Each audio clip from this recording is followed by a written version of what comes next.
Chapter 1. Rumors in the Dark. The night stretched on in the usual way at the Crooked Oak. Rough voices laughed and clinked mugs as the last few patrons lingered over their ales, reluctant to face the chill outside. Tomas leaned against the bar, arms crossed, waiting for the last few to wobble out so he could finally close up. It had been a long night. A little too much ale had spilled, and one old fool had picked a fight over a game of dice, but nothing out of the ordinary. Still, something didn't feel right. He'd been hearing it for the past few nights. Strange sounds beneath the floorboards. Nothing loud, just a soft, constant scraping, like claws raking over stone. Probably rats, Tomas had told himself, though it set him on edge every time he heard it. Growing up on the Rieker farms, he'd heard plenty of animals scratching about, moles and foxes, the odd weasel or wildcat. But this noise was different, rhythmic, persistent. Whatever it wasn't just burrowing. It was digging. Tomas pulled himself out of his thoughts as Greta, the barmaid, slipped behind the counter with a yawn, gathering her cloak. Last one left, she nodded toward the final patron, Rieker, who was asleep with his head on the table, snoring into his empty mug. He's not going to be happy when you rouse him. Not my problem, Tomas grunted, walking over. He put a heavy hand on Rieker's shoulder and gave it a shake.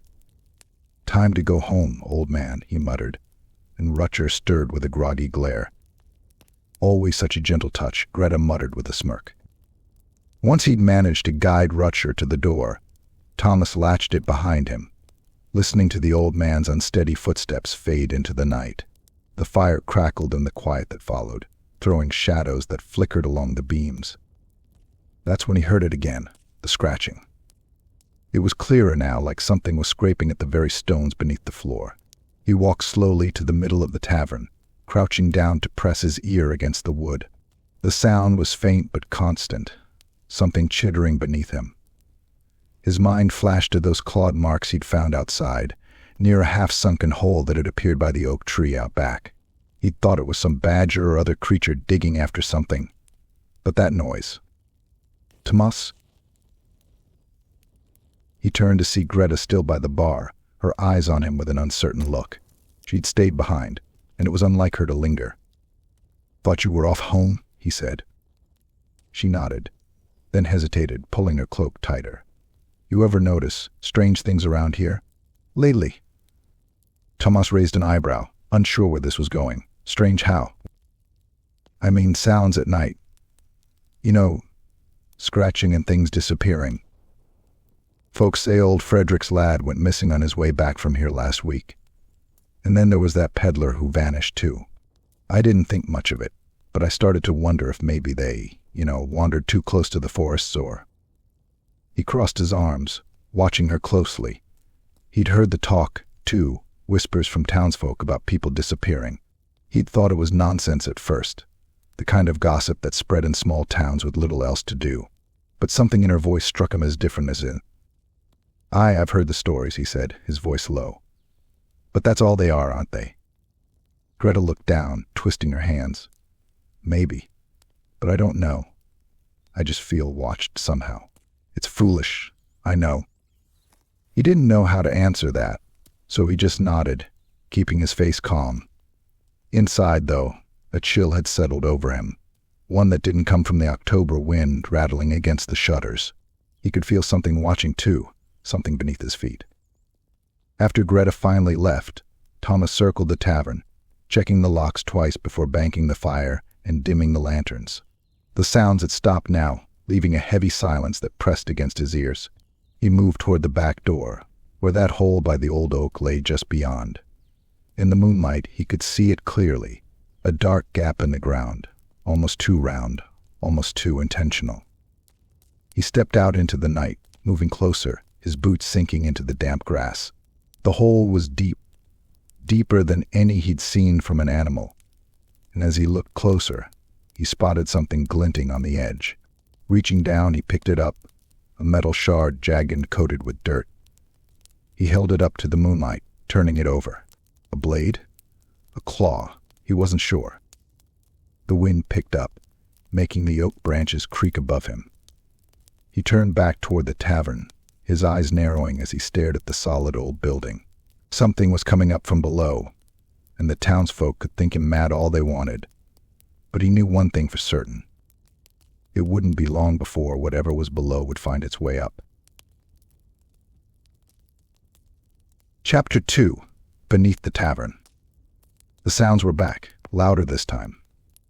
Tomas was alone in the crooked oak, silence heavy as stone in the empty tavern.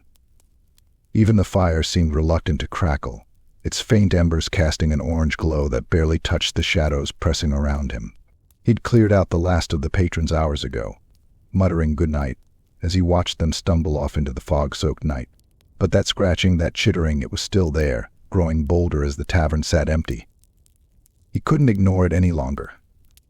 Taking up his club and a lantern, Tomas walked slowly toward the trapdoor in the corner of the tavern floor. It creaked open with a groan, sending a whiff of stale, earthy air up into the room. His basement, mostly used for storing barrels and crates, lay below. But as he descended the narrow, rickety stairs, his heart beat a little faster, heavier in his chest. He wasn't sure what he'd find, but he was damn certain it wouldn't be a good surprise. The lantern light flickered as he reached the basement floor, casting shadows that jumped along the walls. The scratching grew sharper, coming from somewhere below the floor, behind the walls, as if something were clawing its way up, inch by inch. Tomas gritted his teeth, the echo of it crawling up his spine. Scanning the room, his eyes fell on the loose floorboard in the corner. He'd always known about it, just one of those odd quirks in an old building, and it had never been a bother before. But tonight, that corner seemed darker, the loose board almost beckoning. Gripping his club, he knelt and wedged his fingers beneath the board. With a sharp pull, he yanked it free, revealing a dark, narrow hole stretching downward. The hole wasn't natural. That much was clear. The edges were clawed, scraped by something strong, something desperate. A thin wisp of cold, foul-smelling air wafted up from the tunnel, carrying a faint, nauseating scent Tomas couldn't place but instinctively recoiled from. As he held the lantern up to the opening, the light caught something gleaming on the tunnel floor, a small, metallic object. Tomas reached down, picking it up. It was a rusted, jagged blade, twisted and filthy, clearly not made by any human smith. His stomach turned as he noticed tiny, sharp teeth along the edge, a weapon designed to tear as much as to cut. The metal was engraved with strange, erratic symbols that made his head ache just looking at them. "Sigmar preserve me," he muttered, clutching his club tighter. There was no going back. Bracing himself, Tomas lowered his bulk into the tunnel, feet finding footing on rough stone. The walls were close, pressing against his shoulders, and the ceiling forced him to stoop as he moved forward, his boots scraping over loose dirt and rocks. The air was thick, tinged with rot and damp, the scratching sounds now clear and close, echoing from somewhere deeper in the dark. He hadn't gone far when he noticed something strange along the walls, crude drawings, painted in a greasy, greenish substance that seemed to glow faintly in the lantern light. Twisted rat-like figures, scenes of snarling monsters, strange symbols he couldn't decipher. His grip tightened on the club, instinct telling him that whatever creatures had left these marks weren't just animals. Rounding a bend, he stopped cold, raising the lantern higher. Ahead of him, the tunnel opened into a larger chamber, and in the middle of that chamber stood things. Creatures. Tomas had heard stories, mostly whispered by old soldiers after too many ales of ratmen, Skaven, they called them. But he'd never put much stock in tales of monsters beneath the Empire's lands. Yet here they were, hunched figures scurrying around, red eyes glinting in the dim light. One of them noticed him, its head snapping up, a long, scaly snout twitching as it sniffed the air.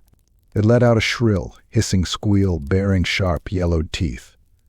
Others turned toward him, their eyes narrowing, claws twitching as they grasped at makeshift weapons, rusty blades, jagged metal shards, one even hefting a splintered club. He had only a moment to act.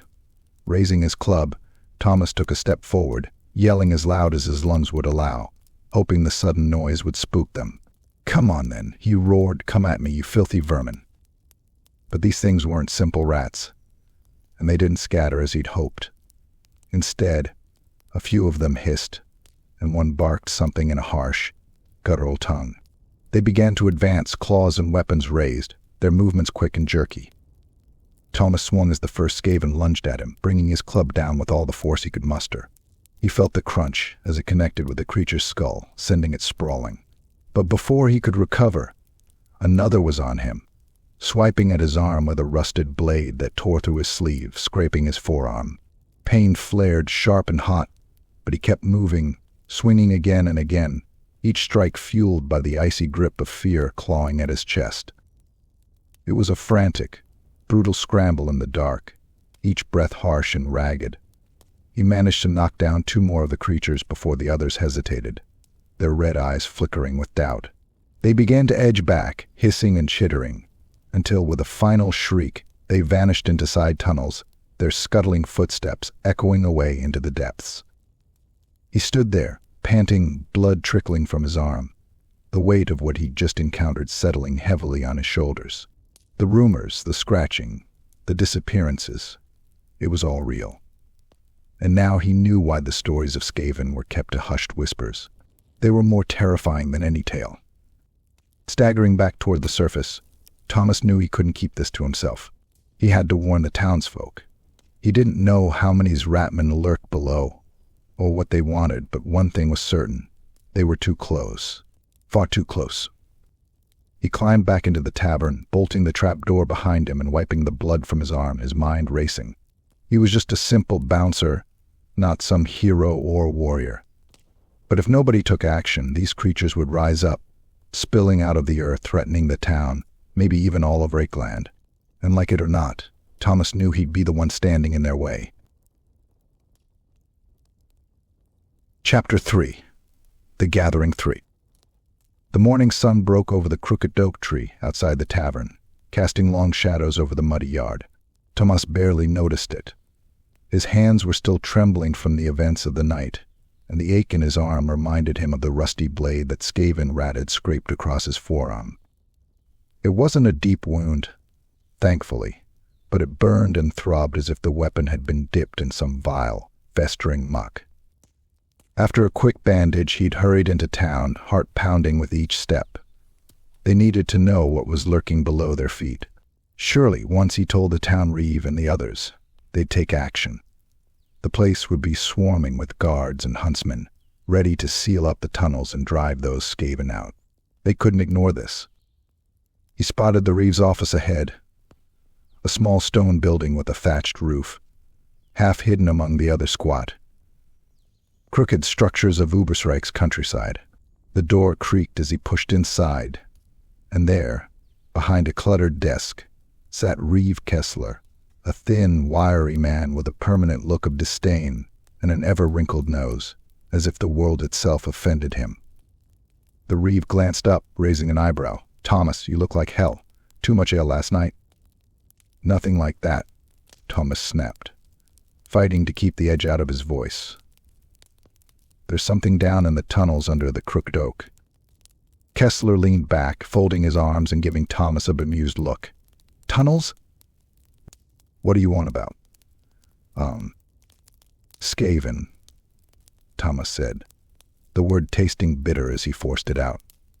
"Ratmen. I saw them myself, down there beneath the tavern. They're the ones behind the disappearances. They've got a warren just below us, and they're planning something. Could be a raid or worse." The Reeve's expression barely changed. "Skaven, is it?" He chuckled, low and patronizing. "Ah, Tomas, I know it's a slow season, and there isn't much to do out here, but you've been listening to too many old wives' tales. Ratmen, underground monsters, come on now." "It's no tale," Tomas insisted, feeling heat rise in his cheeks. "I fought them myself last night. They're real. They're armed. If we don't act, they'll come up sooner or later, and when they do, it won't just be a few folk missing. They'll kill anyone they can get their claws on." The Reeve sighed, giving Tomas a pitying smile. "Look, Tomas, you're a good sort, sturdy and reliable. That's why I like you. But maybe you were seeing things in the dark. Maybe it was just a gang of vagrants or bandits hiding out, or some oversized rats. Let's not go scaring the whole town over nothing." Tomas clenched his jaw. They wouldn't believe him. Couldn't believe him, more like. His fist tightened until his knuckles turned white, and for a moment he wanted to grab Kessler by the collar and drag him down into those tunnels himself. Let him see what he'd seen. Let him face those gleaming red eyes, smell that stinking, festering darkness. But he knew that wasn't going to happen. Reeve Kessler wasn't a man to get his hands dirty. Without another word, Tomas turned on his heel and strode back outside, his boots crunching over the gravel path. If they wouldn't listen to him, he'd have to go elsewhere. Maybe someone else would understand the urgency. Back at the tavern, he found Greta stacking mugs behind the bar. She looked up, brow furrowing as he walked in. "You look like you've seen a ghost, Tomas." "Worse than a ghost," he muttered, settling himself heavily on a stool. He rubbed a hand over his face, feeling the grit and dirt left from the tunnels. "I went to Kessler, told him everything. He wouldn't listen, just laughed it off." Her expression softened, a small frown pulling at her lips. He wouldn't, would he? Kessler's always had his head too far up his own backside to care about the rest of us. She paused, lowering her voice. "So what are we going to do?" Tomas hadn't considered her in his plans, but the determination in her eyes reminded him why he trusted her enough to tell her in the first place.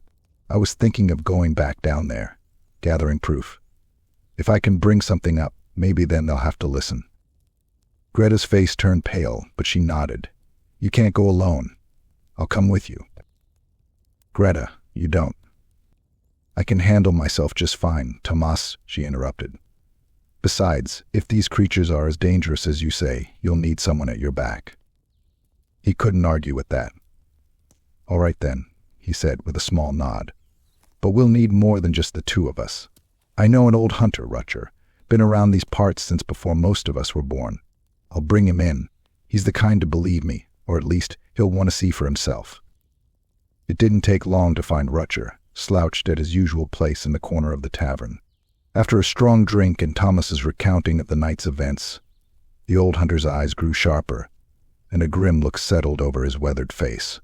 "Ratmen, you say," he muttered, scratching his gray stubble. "My father used to tell me stories about things lurking beneath the cities, tunnels that go deeper than any map shows, filthy creatures with beady red eyes. Thought it was nothing more than the babble of a drunk." "Well, it's real," Tomas said, not bothering to hide the urgency in his voice. "If you've got any faith in those stories, I could use another set of hands." Rieker grunted, then nodded. "Aye. If even half of what your father said was true, we're in more trouble than any of us know." Together, the three of them made plans, gathering torches, knives, and anything else they could scavenge. Tomas knew they were just a ragtag group, nowhere near enough to face an army, but at least they wouldn't be walking blind into the dark. As night fell, the tavern emptied again, and Tomas guided Greta and Rieker down into the basement, his lantern casting long shadows across the walls. The loose floorboard lay askew where he'd left it, and he could feel the staleness in the air as he knelt to open the hidden tunnel once more. "Last chance to back out," he muttered, glancing at his companions. Greta shook her head, her jaw set in defiance. "I'm in." Rieker gave a short nod. If these Skaven are planning something big, better to see it with our own eyes. With a nod, Tomas led the way down, his lantern bobbing as he descended. The tunnel walls were cold and damp, the smell of rot and decay stronger the deeper they went. As they turned a corner, the faint glow of greenish light appeared ahead, making Tomas's pulse quicken. It wasn't natural, nothing here was. They came to a crude, ragged opening that revealed a vast chamber below, filled with twisting paths, makeshift bridges, and nests woven from tattered rags and bone. Skaven milled about, their wiry forms darting in and out of shadows, each one carrying bits of rusted metal and strange green stones that pulsed faintly. At the far end, Tomas saw a gathering of larger Skaven, chanting in harsh, chittering voices. A pile of human bones lay before them. He felt Greta's hand grip his arm, and Rieker muttered a curse under his breath. There was clear proof that these creatures were real, their foul plans just beginning. But Tomas knew what this meant. This wasn't just some small band of vermin. This was an army, and if they didn't find a way to stop them, The crooked oak, maybe the whole town would be next. In that moment he realized something else. They were vastly outnumbered, and the only choice now was to survive long enough to sound the alarm. He turned to his companions, voice low and firm. "Time to head back. Let's show the town what we're up against." And as they made their way back up the tunnel, every nerve in Tomas's body was on edge, knowing that, sooner or later, these creatures would rise from the depths ready to strike. Chapter 4. The Skaven horde. The tunnel stretched before us like the throat of some foul beast, rank with rot and stinking of sweat, metal, and something sharp and sickly sweet that burned in my nostrils. Greta was just behind me, her breathing shallow but steady, and Rieker was bringing up the rear, muttering curses under his breath every time his boots slipped in the slick mud.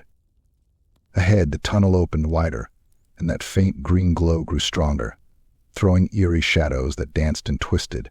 I raised a hand to signal them to stop, and we crouched low, pressing ourselves against the rough stone walls, barely daring to breathe. Inching forward, I peeked around the edge of the wall. What I saw there, well, Sigmar himself wouldn't have known what to make of it. The chamber was enormous, stretching as far as I could see, with tunnels branching off in every direction like veins in the earth. Rough-hewn scaffolding lined the walls, pieced together with rotting wood, rusted nails, and bits of bone. Filthy, hunched Skaven scurried along these platforms, their red eyes flickering like embers, carrying scraps of metal, strange green stones, and buckets sloshing with some unholy muck. Their fur was matted, their claws caked in grime, but they moved with purpose, chittering to each other in a harsh, guttural language that grated on my nerves.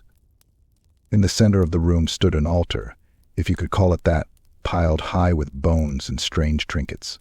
A cluster of larger Skaven stood around it, dressed in tattered robes and bits of warped metal armor. One of them wore a headdress made from a twisted iron crown, the remnants of what might have been a knight's helmet, and he was waving a staff topped with a chunk of that green stone. It glowed faintly, pulsing like a diseased heartbeat, and every time it did, the other Skaven chanted louder, their voices rising in a frenzied, feverish pitch. Greta sucked in a sharp breath beside me, and I turned to see her face pale, her eyes wide with horror. Rutger's jaw was clenched so hard I thought his teeth might crack.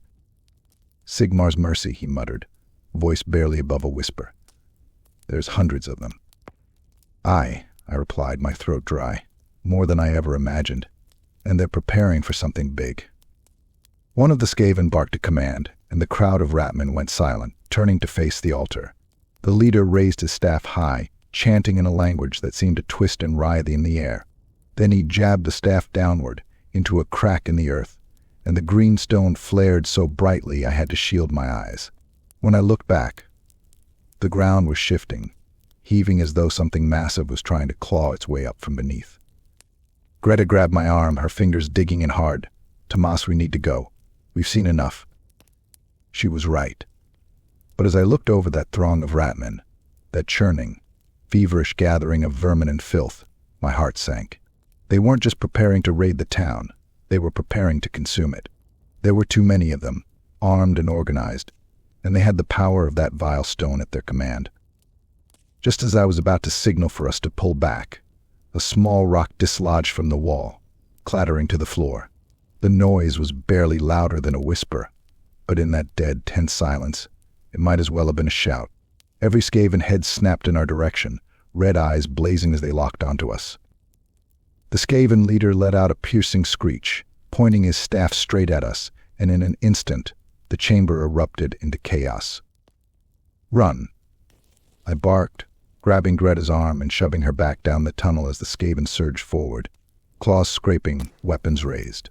Rieker was already running, his heavy boots pounding down the path, but Greta stumbled, her foot catching on a loose stone. I hauled her up, my heart pounding as the screeches grew louder, closer, like a swarm of rats swarming up from every shadow. We tore down the tunnel, feet slipping in the muck, breaths coming fast and ragged. I could hear the Skaven behind us, their chittering voices echoing through the stone, their claws scraping, scrambling to reach us. I didn't dare look back. I could feel them, feel their hot, rancid breath, their gnashing teeth, close enough to make my skin crawl. We reached the main passage, the narrow tunnel where the floor sloped upward, leading back toward the tavern. But then, just as we thought we'd made it, a group of Skaven appeared at the other end of the passage, blocking our way. They were smaller than the ones in the chamber, but their teeth were just as sharp, their eyes just as wild. "Trap 'em," one of them squealed, brandishing a jagged dagger. Slit them all." We were surrounded. I gripped my club, feeling the familiar weight in my hand, and steadied my breathing. "Stay behind me," I said, glancing back at Greta. Rutcher, beside me, hefted his hunting knife, his eyes set and grim. They came at us in a wave, a tangle of fur and claws and gnashing teeth. I swung the club with every bit of strength I had, the crunch of bone and squeals of pain filling the air. Rutcher fought beside me, his blade flashing as he slashed and jabbed, each strike as precise as it was desperate. Greta fought too, thrusting a torch at the creatures, the flames forcing them to recoil with shrieks of fury. But there were too many. For every one we knocked down, two more took its place, their bodies piling up in a foul, squirming heap. One of them grabbed at my arm, its claws sinking into the flesh of my forearm. I swung my club down, smashing its skull, but the pain was like fire running up my arm. Blood dripped down my sleeve, but I couldn't stop, not now. "Get back," I roared, swinging the club in a wide arc, trying to force them back, give us a sliver of space. But the Skaven kept coming, relentless, shrieking and clawing, their eyes wild with hunger, with fury. Just as I thought we'd be overrun, a loud rumble shook the tunnel, loose stones tumbling from the ceiling. The Skaven hesitated, looking around in confusion, and in that split second, I seized the chance. "Now. Go, go," I yelled, shoving Greta forward as we barreled down the tunnel, the Skaven momentarily distracted by the rumbling. We burst out of the tunnel and into the basement of the Crooked Oak, gasping for breath, blood and mud smeared across our clothes. I threw my weight against the trapdoor, slamming it shut, just as the Skaven reached it, their claws scratching and scraping against the wood. Their shrieks filled the air, each one more desperate and frenzied than the last, but the door held for now. Panting, I looked at Greta and Rutcher, both of them as shaken and bloodied as I was. "We need to block this off," I said, my voice rough. "Seal it with whatever we can find." Rutcher nodded, already hauling a heavy barrel over to brace the door, while Greta grabbed sacks of grain, anything to reinforce it.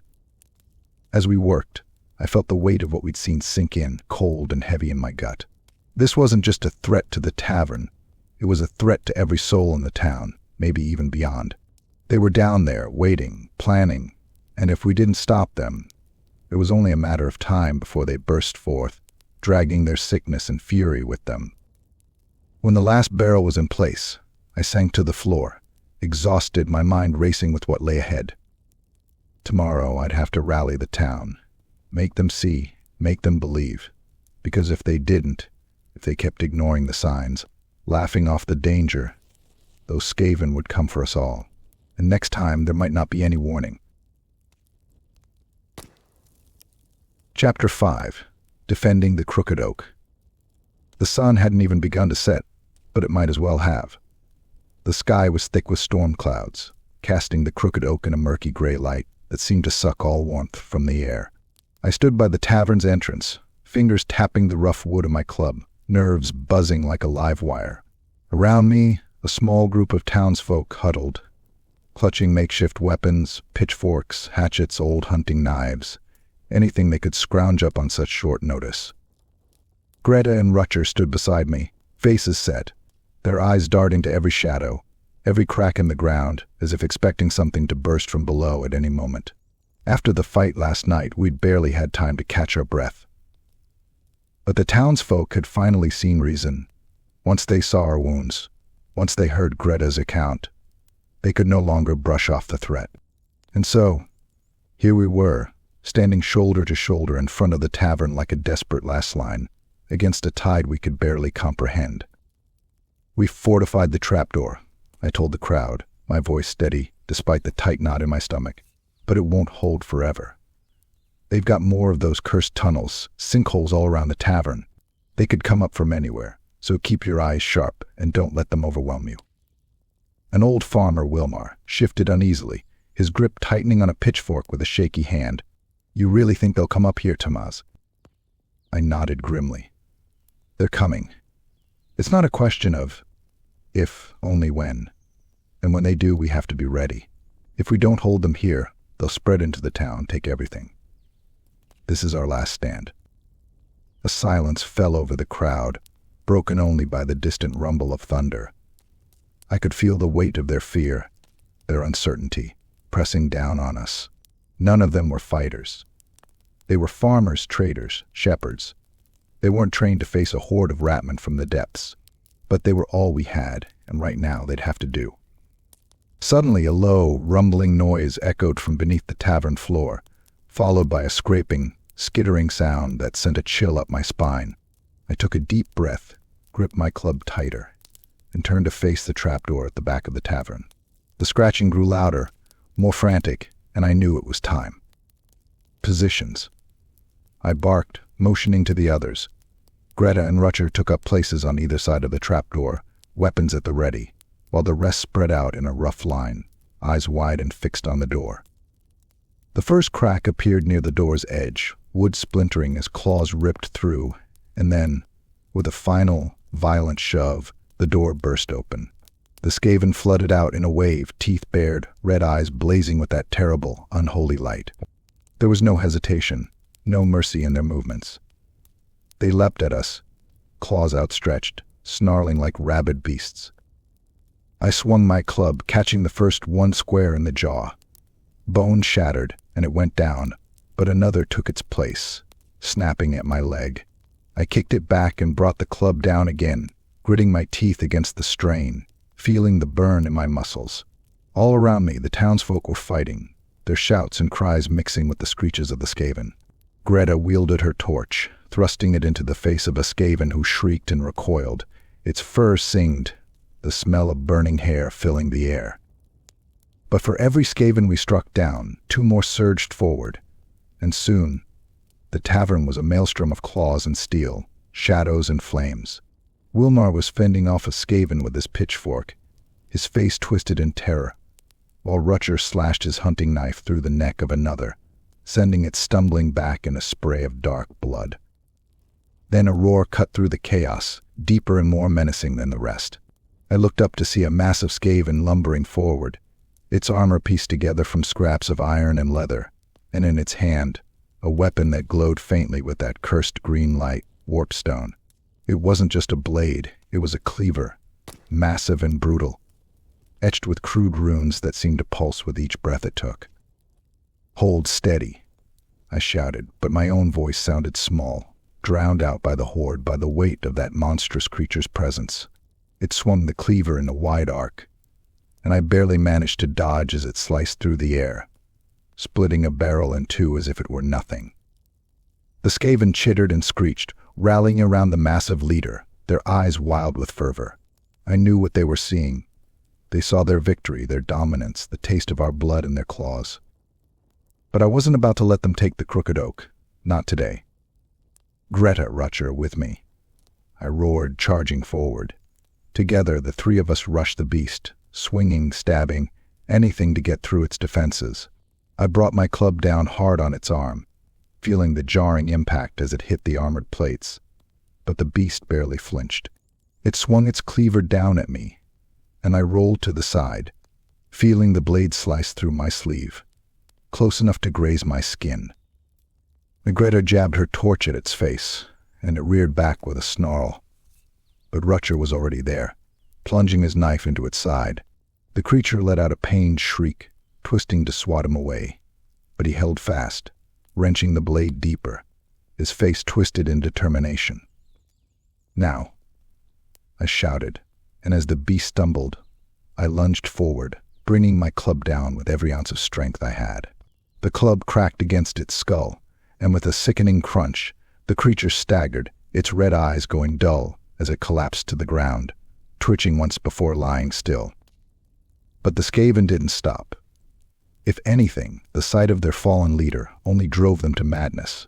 They surged forward in a frenzy, their claws ripping through our defenses, their bodies piling up as they scrambled over their own dead to reach us. It was all we could do to hold them back, to keep them from pouring out into the streets. Blood slicked the floor, bodies littered every corner, but we fought on. Every swing, every stab, every scream and cry, a desperate push to survive. Then, just as my strength began to wane, just as the world blurred around me with exhaustion, the Skaven hesitated. Their chittering grew softer, more uncertain, and in that moment I saw it. The faintest light breaking through the storm clouds, a single ray casting its glow over the battlefield. The remaining Skaven looked at each other, their eyes wide with fear, and then, without warning, they turned and fled, scrambling back down the tunnel, squealing in terror. The townsfolk watched, dazed and bloodied, as the last of the ratmen disappeared into the darkness. For a moment, none of us moved.